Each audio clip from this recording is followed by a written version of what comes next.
Hello and welcome back to Nolan Financial Radio. My name is Chris McKinney from Nolan Financial Partners. If you'd like more information about what you hear during our show today, give us a call at 719 210 4242 or visit us online at our website, nolanfinancialpartners.com. And while at our website, click on the radio page, check out our past shows, and subscribe to our program on Apple Podcast, Spotify, Google Podcast, or Amazon Music. Retirees and near retirees got really good news recently from the Social Security Administration. They announced a 3.2% cost of living adjustment, or COLA, increase that will go into effect in 2024. The the news we got it right out of Kiplinger, and so if you want to see more about that, you can read it there. But we're going to talk about it so you don't have to do the hard reading. Before we go talk about it some more, let me introduce you to my co-host Tony Shore. Is already going to be counting down the days until Thanksgiving and all that turkey. Yep, I already am. I love the turkey. But let me tell you a little something, Chris, Yep. about Thanksgiving and the turkey. My wife and I like to make turkey. We make the big turkey dinner more than just at Thanksgiving. A lot of people only do that at Really? Thanksgiving. We love turkey. We like Huh. to bake it. But here's the deal. A lot of people like it. I'm the carver. I carve it all up and put it nicely on a plate. We Do you do put the it out full turkey, the full big the turkey? full big turkey. Yep. Wow. So, but here's the deal. I don't like the fresh turkey like that, like as much. I'll have a Huh. piece, but I'll eat maybe one, small piece. I Right. love the mashed potatoes gravy, but it's that night or the next day, all that turkey meat, fresh Yeah. roasted turkey, and we season it. It tastes so good.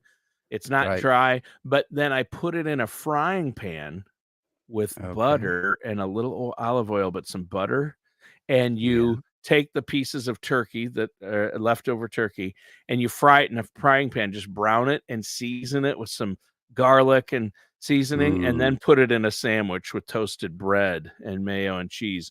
That the leftover turkey is my favorite. It's much better than it is fresh out of the oven, in my opinion. I like it fried in some butter. It tastes so good. Not as So healthy, but it tastes good. so my mom, at with all the leftover turkey, she makes a turkey uh pot or turkey pie, Turkey pot right? pie? Turkey pot Yeah. pie. And Yeah. so that is usually ends up being the highlight because we have it on Yep. Saturday Yep. and Exactly. we've The all leftovers, what you do with all that leftover turkey, and we usually have a lot because we buy the right. biggest bird we can so we can have leftovers. I just like to take it and make a turkey sandwich out of it, the leftovers. That sounds good too. It is But so good. so what do you do with all the dark meat? Do you use that too? Nope. I'm hoping my son comes over because he likes dark meat. Otherwise, it doesn't get eaten in our house.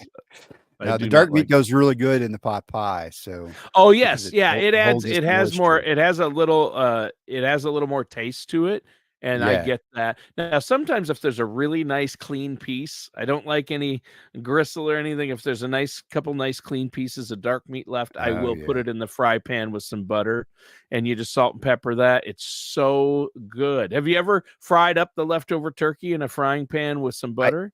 I have, and I didn't put it inside a sandwich.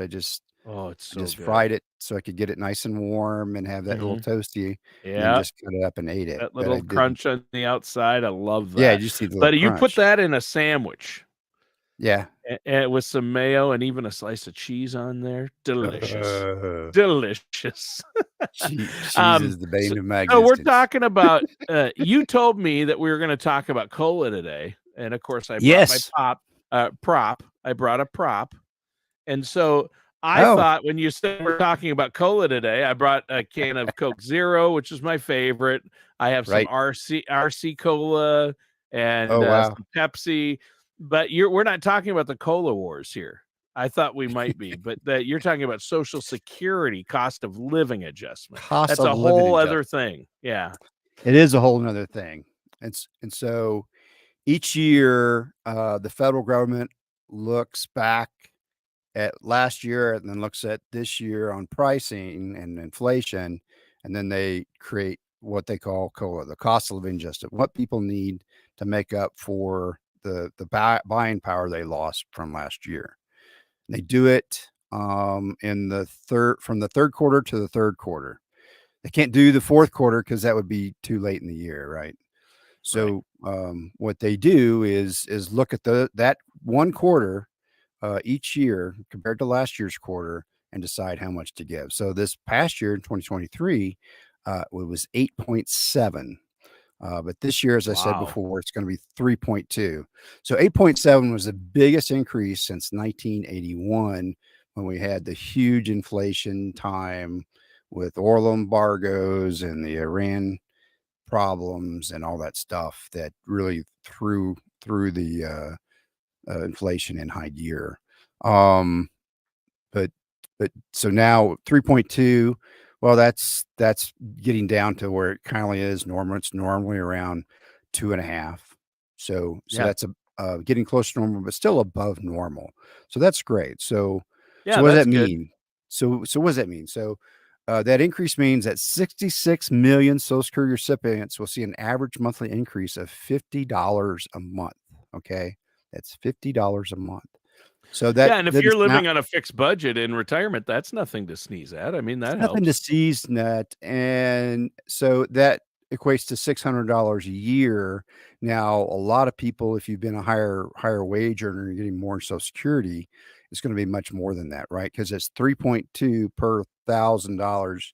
It's $32 per $1,000 that you're receiving. So if you're getting $2,000 in Social Security, you're going to get $64. So if you're getting around Right. 3,000, it's going to be around 96. So pretty easy math on that. Yeah. The other thing that the rules, so they change the rules every year on this, is that the maximum amount of earnings that become subject to Social Security tax will go from 160,200 up to 168,600. So what does that mean? Well, that means that more of people's wages are going to be subject to Social Security tax, and an additional $8,400 a year if you're a wage earner making more than that. Now, if you're not making more than that, it doesn't change.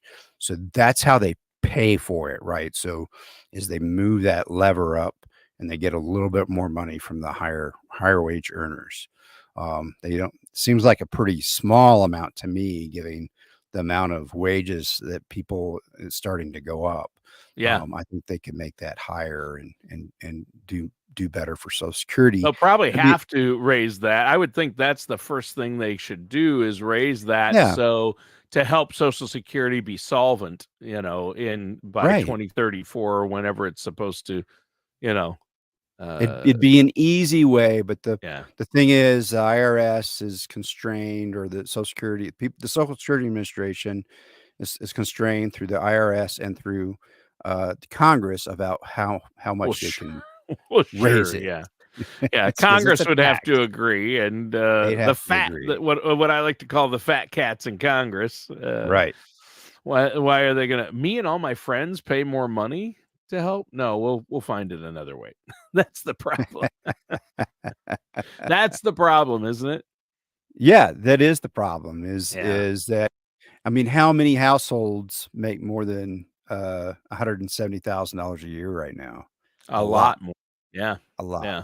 Okay. Yeah, I also don't think we should punish the middle class, and you're hitting on the middle class there. I think they could really, especially the top, 5% in America could, if they tax them a little more for Social Security, they could cover it, right? I mean, right. And then and all we're talking about is expendable income normally at that level, right? Yes. Yeah. Not too many people have a $170,000 a year spending plan. Right. Well, we do, but yeah. Oh, people do, Chris. People do. Some people have a spending plan that's $3 million a year. It depends on what level. That's the problem. The more you have, the more you spend, I guess. The more you have, the more you spend. And you've talked about that too. You need a good financial advisor to keep that in line. Well, and that's why, we do the shows about what to do at the end of the year, so that if you get a pay bump, you get some kind of increase in your income, that you're capturing that as part of, hey, I've got this new income. I should make sure it's going where I want it to go. Right. It's not that you don't want to aren't going to spend it or you're going to save it, but you just need to decide you're going to do with it. Now, if you're in retirement, your Social Security, just spend it. You don't need to save money. You need to spend the Right. Social Security money. Keep your savings, spend the Social Security money. That's kind of how we roll on that. Good advice. Um, if you want more information about the Social Security Administration, they have a COLA fact sheet at ssa.gov. ssa.gov is a really great website. You can create an account there, or you don't have to. You can still get information off of it without it. So Yeah, it's important. SSA.gov is great, and that is the Yeah. official Social Security site. And Okay. well, neither Chris or I work for the Social Security Administration or any other government agency. Chris, I know you help people with Social Security and Social Security maximization and stay on top of that to help Yeah. people because it is the foundation. No matter how much money or how little money you have, Social Security is the foundation. That's where you start when it comes to retirement income planning, right? That's right. Yeah. That's right. Yep. Yep. And Uh, I think this is good. The increase is important. I really think that's good. yeah. Obviously, the numbers they come up with, though, Chris, I always have a problem because it's the CPI or Consumer Price Index and the formula they use to calculate what the COLA should be.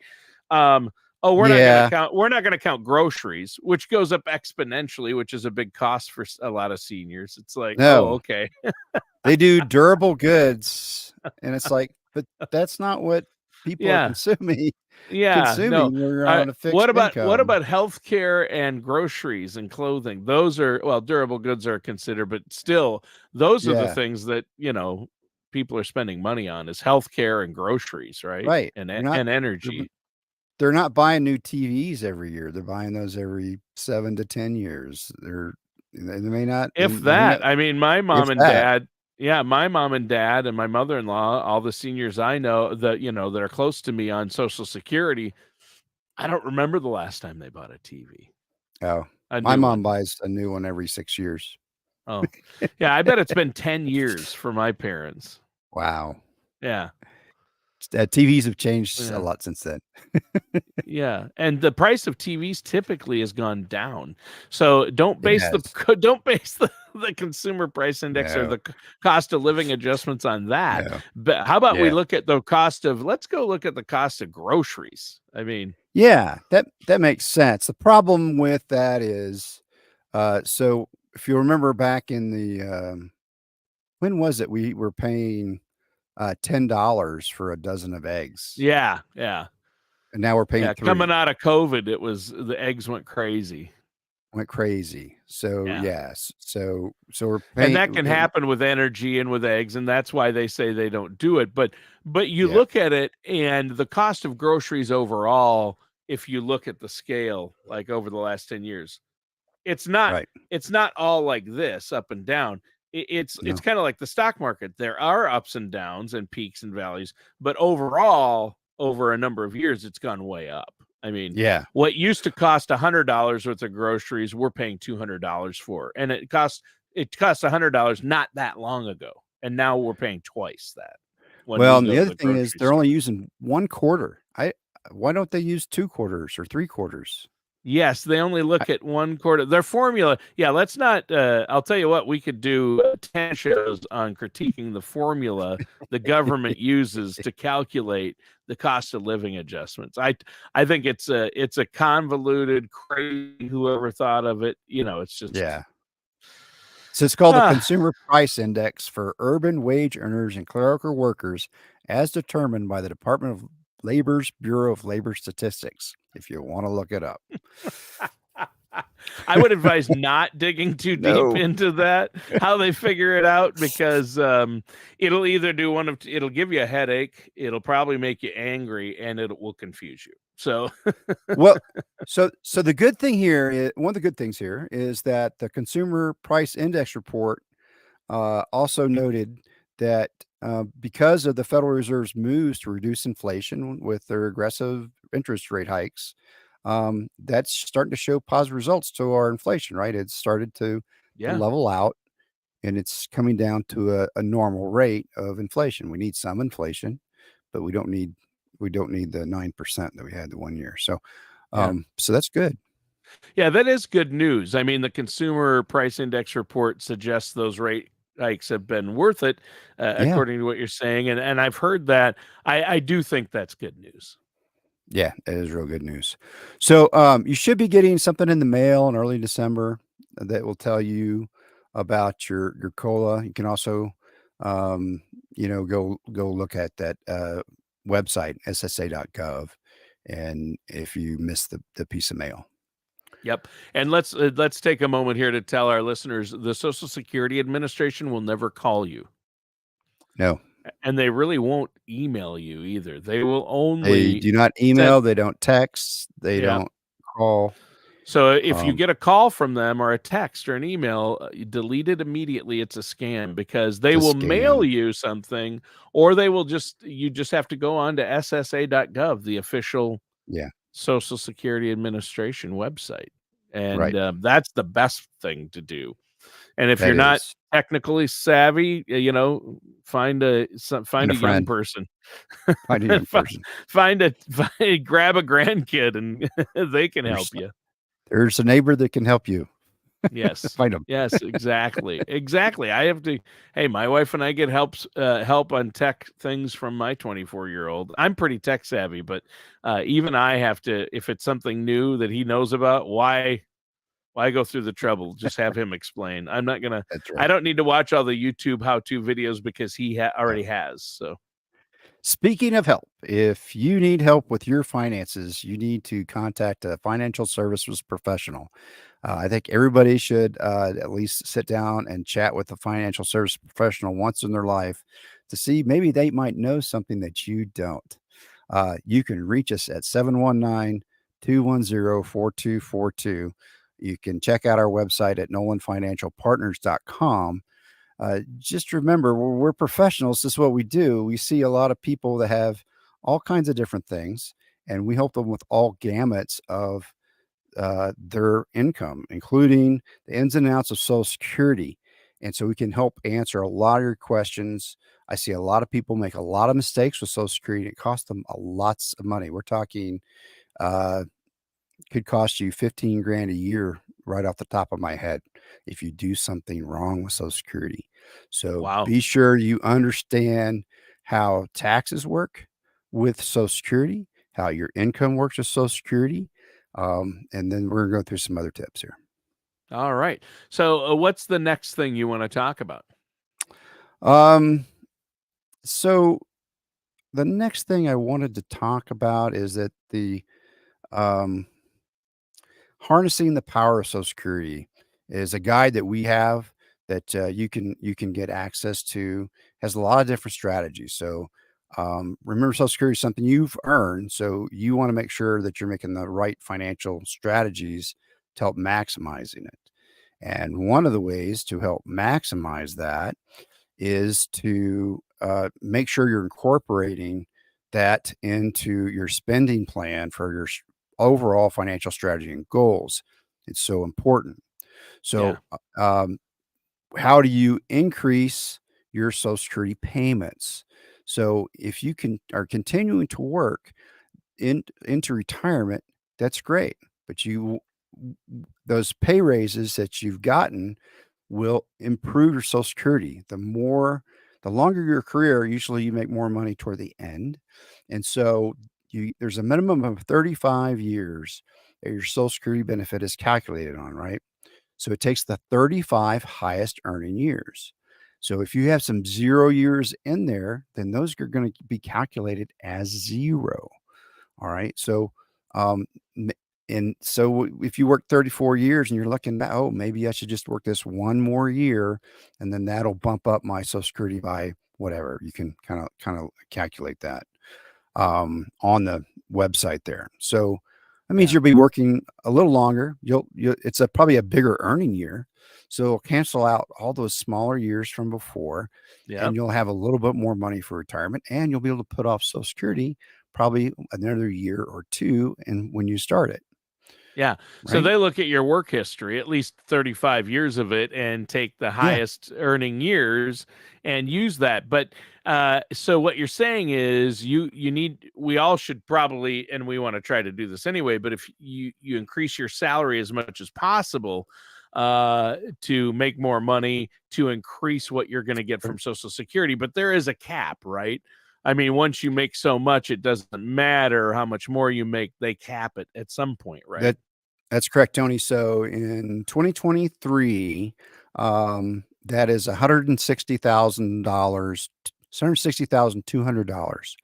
It will calculate how much anything over that isn't taxed. So if you're making more than that, that's not taxed. So that's a really good thing. It's a maximum amount of earnings that are subject to Social Security tax, and so that number gets capped out. So that's kind of how your Social Security gets capped out as well. Yeah. So those numbers are tied together. Yeah. So when we do raise that the maximum amount that is capped, it's also raises the maximum amount that people can have in Social Security in retirement. Right. So now we're going to get into, I'm going to ask you about the key that everybody Yep. wants to know. How do we increase our Social Security checks? Obviously, earning more is one way, but that's easier said than done. I mean, I think we're all trying to earn as much as possible in most cases. Yeah. But there are other ways to get bigger checks. I understand waiting till full retirement age has a big impact on your Social Security payment, correct? That's right. Getting up to that full retirement age, it's 67 for most people anymore.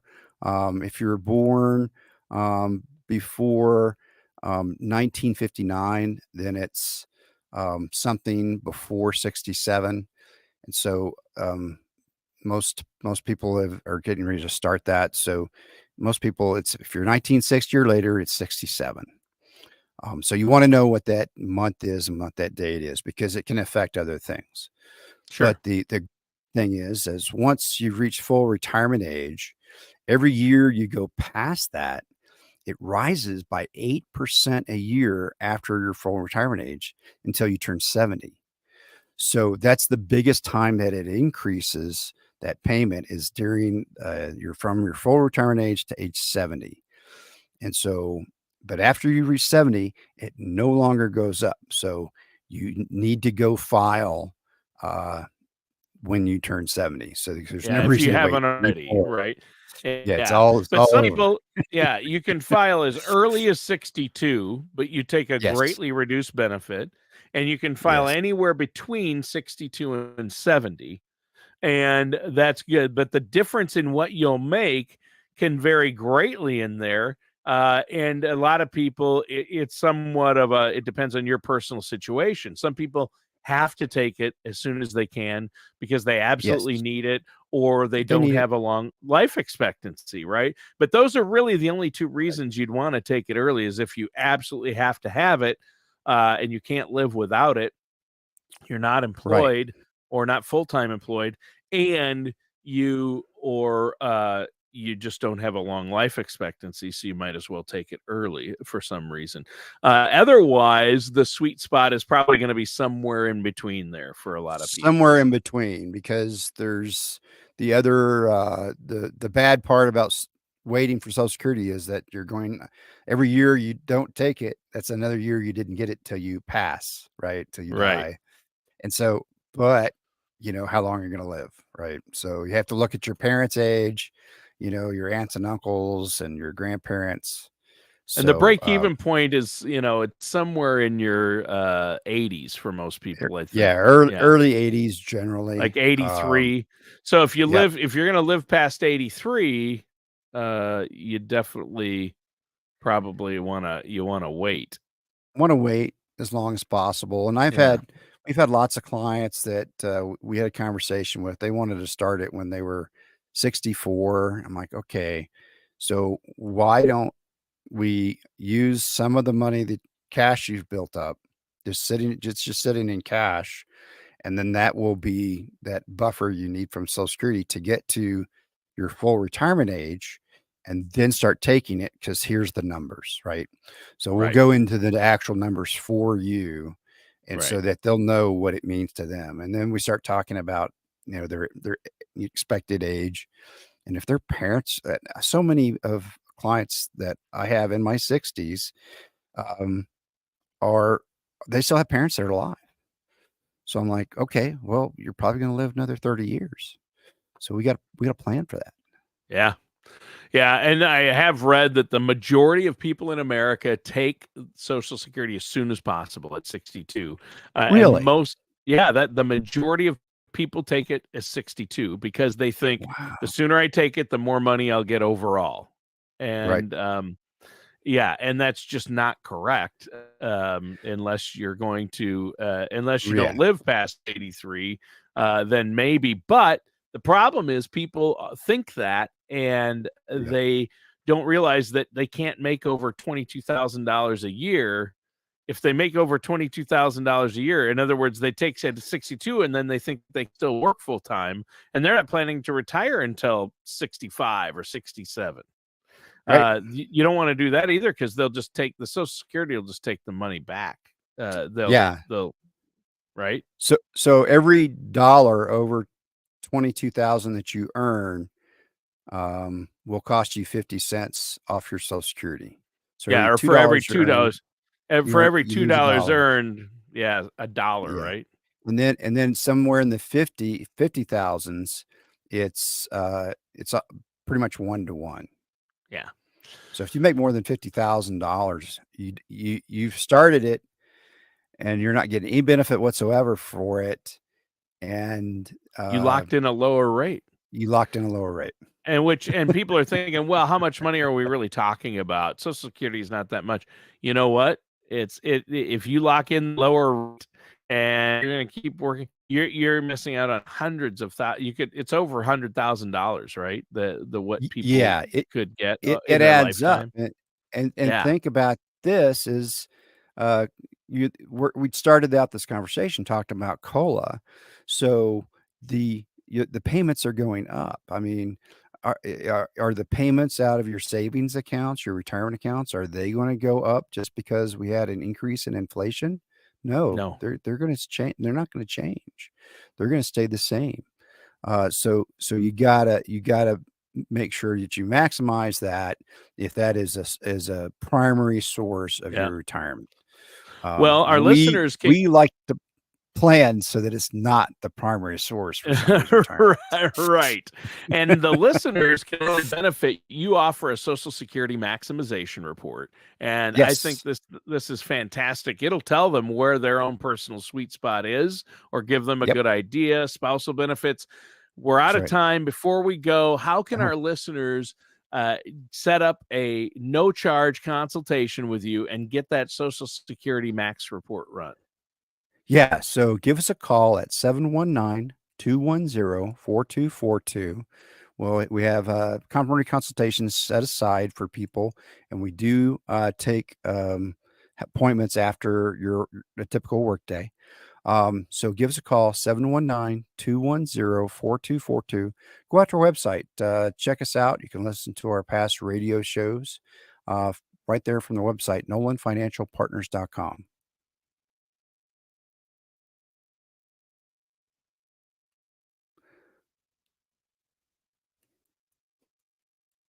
Join us again soon for another episode of Nolan Financial Radio.